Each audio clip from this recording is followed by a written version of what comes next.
नाजरीन, 3 अफराद को अदालत में पेश किया गया। जज ने पहले से पूछा, तुम वहाँ क्या कर रहे थे? वो बोला, जज साहब मैं फुटबॉल से खेल रहा था। जज ने दूसरे से पूछा, वो भी बोला, जज साहब मैं भी फुटबॉल से खेल रहा था। जब इकरारुल हसन की बारी आई तो जज ने पूछा, तुम वहाँ क्या कर रहे थे? इकरारुल हसन बोला, जज साहब मैं ही वो फुटबॉल हूँ। ये वाकया कल पेश आया जब इकरारुल हसन साहब एक दफा फिर सहाफती उसूलों की धज्जियां उड़ाते हुए बगैर इजाजत के कैमरा उठाए हुए एक इदारे में जा घुसे और इसके डायरेक्टर को मना करने पे थप्पड़ मार दिया, जिसके बाद इन्होंने जनाब की पिटाई कर दी। इकरार भाई ने अपनी रवायती ड्रामेबाजी का मुजाहरा करते हुए बात को बढ़ा चढ़ा कर पेश किया और कहा कि मुझे करंट लगाए हैं और पता नहीं कैसा तशद्दुद हुआ है। हम हर किस्म की तशद्दुद की पुरजोर मजम्मत करते हैं। सर आप पर तशद्दुद हुआ, गलत हुआ, काबिले मजम्मत है, लेकिन सर पर चोट लगने से जो दिमाग एक अरसे से खराब था वो ठीक हुआ या नहीं? खून की छोटी बोतल और ARY के प्रोफेशनल कैमरे इस बेहरूपिये की जेब में होते हैं। जब शो की रेटिंग गिरती है इस पर हमला हो जाता है, फिर ये सबको माफ करके FIR वापस ले लेता है। एडा तो गांधी दा साला। अब हकीकत भी सुन लीजिए। मीडिया ब्लैकमेलर इकरारुल हसन जो हसास मामलात में मुदाखलत कर रहा था, बारहा मना करने पर भी बाज न आया और हसास इदारों के लोगों को एक्सपोज करना शुरू हो गया, जिसकी हकीकत का बखूबी इल्म है। हसास इदारे ने खड़ा सच के एहलकारों को बेनकाब करने और इनकी टीम पर नजर रखी तो पता चला कि कराची में ब्लैकमेलर और बत्ता माफिया में शामिल तमाम अफराद का ताल्लुक एक मीडिया ग्रुप से है, जिसके एहलकार इंतहाई महारत से रिश्वतखोरी, कारोबारी, सरकारी इदारों के ऑफिसर्स, एहलकारों और आम अवाम की वीडियो बनाकर ब्लैकमेल करना है और इसमें मौसूफ इकरारुल हसन खुद मुलविस है। इन तमाम पहलू पर जब हसास इदारे ने नजर रखी तो इकरारुल हसन अपने आप को किसी फिल्म का हीरो समझकर, बल्कि किसी मुल्क का इंटेलिजेंस ऑपरेटर समझकर, या यूं कह लें कि एजेंट समझकर डायरेक्टर रिजवान को ही कैमरामैन समेत और अपनी ब्लैकमेलिंग टीम हमरा IB ऑफिस पहुंच गया, जो सरासर ड्रामा था और अपनी सेल्फ डिफेंस के लिए तरीका अपनाया गया। वहाँ इनको थप्पड़ मारकर खुद मार खाई और ड्रामा रचा दिया। इकरारुल हसन जी, सिंध के इदारों में जो मर्जी करो, मगर आपको किसने मशवरा दिया था कि IB के लोगों से पंगा लो और ऊपर से इनको ब्लैकमेल करो?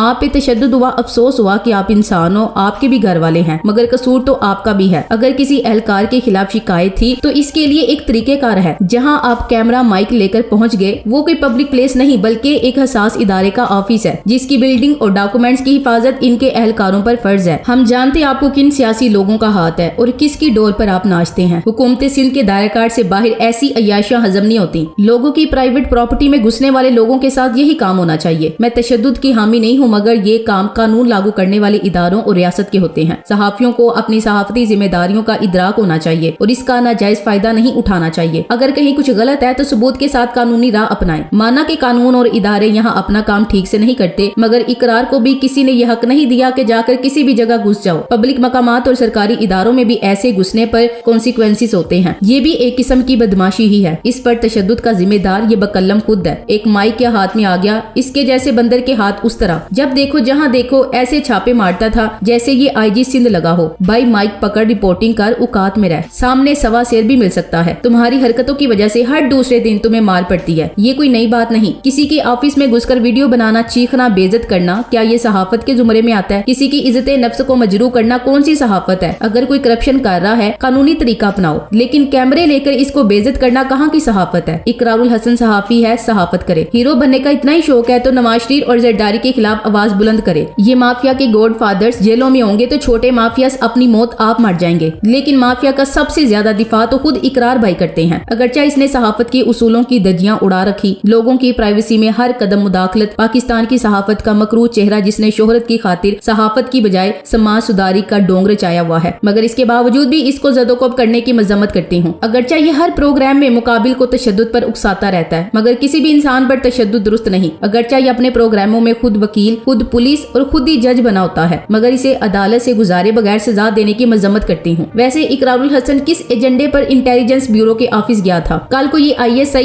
या GHQ कैमरा लेकर पहुंच जाए तो क्या इसकी इजाजत दी जा सकती है? साथ कैमरा लेकर हर जगह दंदनाते फिरते हैं और फिर ब्लैकमेल करते हैं। इकरार भाई, अफसोस कि जब से आपने मीनार पाकिस्तान पर पेश आने वाले अफसोसनाक ड्रामे सॉरी वाक़े पर इस टिकटाकर लड़की की तरफदारी में बढ़ चढ़कर बयानबाजी की है, तब से ये सारी कौम आपको गलत समझने लग गई है। इस तरह के कई दीगर स्कैंडल्स ने भी आपके करियर का सत्यानाश कर डाला। आप बराए मेहरबानी ये ड्रामेबाजियां करके हीरो बनने की बजाय अपनी फैमिली के साथ वक्त गुजारें। जिंदगी बहुत कीमती है, इसकी कदर करें। पैसा भी बहुत कमा लिया, अब सुकून करें और कोई इज्जतदार काम करें। मीनार पाकिस्तान वाला ड्रामा हुआ तो ये शख्स आधी रात को इसके घर पहुंच गया। क्या मीडिया का बेरूपिया मलिक रियाज के दलाल मीडिया और इकरारुल हसन उम्मे रुबाब के घर गया है कभी सर पर हाथ रखने, हौसला देने? इसके तो भाई बाप चाचा को पीपल्स पार्टी के 2 MPS ने कत्ल किया हुआ है। इसने तो FIR भी PP के 2 MPS के खिलाफ दर्ज किया है। शाबाशी देने नहीं जाओगे? रोज दरबदर होती है ये कौम की बेटी, और ये सब दलाल हैं शरीफों ज़िद्दारियों के। इसको पता है कि ज़िद्दारी और बिलावल मेरी चमड़ी उतार देंगे। मलिक रियाज के पिट्ठू मीडिया और सहाफती तवाइफें, बंद करो ये ड्रामे सहाफती तवाइफों। मलिक रियाज की बेटी अपने निजी 12 मुहावजों के साथ मशहूर मॉडल और अदाकारा उज़मा खान के घर में जबरदस्ती दाखिल हुई। इन्होंने मॉडल पर पेट्रोल फेंक दिया और इसकी बहन हुमा खान ने इन्हें तशद्दुद का निशाना बनाया। दहशतगर्दी क्या, जलाने की धमकी दी। लेकिन मीडिया के कान में जूं तक न रेंगी, क्योंकि इंसानियत से ज्यादा बहरिया टाउन के इश्तिहारात अजीज है। ना कोई और इदारा हरकत में आया। इकरारुल हसन जो पाकिस्तान का मसीहा बना फिरता है, जो कभी सिंध असेंबली में असला लेकर घुस जाता है और कभी छोटू गैंग के पास पहुंच जाता है और कभी किसी की इज्जतें नीलाम करने पहुंच जाता है, यहाँ इसको सांप सूंघ गया। क्यों? इकरारुल हसन साहब, आपने कई जगह मुश्किल में काम किया होगा, कई लोगों की मदद की होगी, कई धोखेबाजों को पकड़ा होगा, लेकिन इसका क्या कीजिए कि आपने इस टूल को ब्लैकमेलिंग का जरिया बना लिया। आप एक माफिया को सपोर्ट करके और इनसे ताकत लेकर छोटे छोटे माफिया को बेनकाब करके हीरो बनते हैं, जबकि आप खुद माफिया का हिस्सा हैं। आपने सहाफत की धज्जियां बखेर दी। आप लोगों को सड़कों पे सरेआम थप्पड़ मारते रहते हैं। आप खुद ही जज बनकर लोगों की पिटाई करते रहते हैं। आप बगैर इजाजत हर किसी के घर में जा घुसते हैं। आपने सहाफत में तशद्दुद पसंदी को उजागर किया। बर्दाश्त, तहम्मुल, एहतराम, लिहाज, इन अल्फाज का जिक्र नसाबी कुतुब और आलमी मुबासों तक महदूद हो गया है। माजी में मुख्तलिफुल मज़ाहब और मुख्तलिफुल अकायद लोग इसी धरती पर हमांगी से जिंदगी गुजारते रहे हैं। मजहबी हमांगी और पुरअमन मुआशरे की असास एक दूसरे के ख्यालात और जज्बात के एहतराम में है। ऐसा क्या बदल गया है कि लोग इख्तलाफे राय पर किसी की जान लेने तक चले जाते हैं। अल्फाज के पत्थर हकीकी पत्थरों में बदल गए। माशरा मजमूई तौर पर मुतशद्दिद और इंतहा पसंद होने लगा। जहाँ तालीमी निजाम की बुसीदगी, समाजी इंसाफ की कमी, निजाम अदल की नाकामी और तबकाती तकसीम इस अदम बर्दाश्त की वजूहात में शुमार किए जाते हैं, वहीं बाज लोग मुआशरे में बढ़ती हुई अदम बर्दाश्त के लिए मीडिया को भी कसूरवार ठहराते हैं। मीडिया जो पाकिस्तान का चौथा स्तून है, इसकी अहमियत पाकिस्तान के सियासी हालात में मालूमात और जहन साजी तक महदूद नहीं रही। आमराना अदवार के नतीजे में इदारों के माबैन असर और रसूख पर जो खींचातानी जारी है, इसकी वजह से मीडिया ने हुकूमतें गिराने और बनाने में अपना किरदार तलाश करना शुरू कर दिया। दहशतगर्दी जैसे पेचीदा मसाइल और मारूजी हालात में मीडिया और मुआशरे के ताल्लुक की नोयत बहुत वाजिया नहीं है। अमूमी तौर पर यह यकीन किया जाता है कि मीडिया पर जो दिखाया जा रहा है वो मुआशरे का आईना है, मगर हमारे यहाँ मीडिया पर अक्सर ये इल्जाम लगाया जाता है कि जो रवैये मीडिया पर उजागर किए जा रहे हैं वो नतीजतन मुआशरे में पिनप रहे हैं। पाकिस्तान में इलेक्ट्रॉनिक मीडिया का इर्तिका ज्यादा पुरानी बात नहीं। मुझे वो दौर अच्छी तरह याद है जब मीडिया पर दूसरों की पगड़ियां उछालने को